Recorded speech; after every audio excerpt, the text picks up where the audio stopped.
So these two components are recommended by MS Swaminathan committee. ఈ two components ఒకటి out of pocket expenditure for the farmer.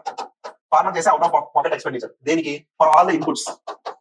Inputs అంటే ఏముంటాయి? Seeds ఉంటాయి, fertiliser ఉంటుంది, labour cost ఉంటుంది, ఇట్లా అన్ని రకాలు. అంటే లేబర్ కాస్ట్ అంటే బయట వాళ్ళు ఎంప్లాయ్ చేసి పెట్టుకునే కట్టే డబ్బులు, okay, wages. So like wise ఇదంతా ప్లస్ ఆ ల్యాండ్ కి అయ్యే రెంట్ కావచ్చు, లీజ్ అమౌంట్ కావచ్చు, ఇదంతా ఒక కాంపోనెంట్ లోకి వస్తుంది. రెండు ఎఫ్ఎల్ అంటే ఫ్యామిలీ లేబర్. ఆ రైతు కావచ్చు, రైతుకు సంబంధించిన వాళ్ళు, వాళ్ళ family members, extended family, close family. ఎందుకంటే ఇక్కడ బయట వాళ్ళకి ఇచ్చే లేబర్ కాస్ట్ క్వాంటిఫై చేయొచ్చు. దీన్ని ఎట్లా క్వాంటిఫై చేస్తారు? సో దీనికి కూడా ఒక వాల్యూ యాడ్ చేస్తారు.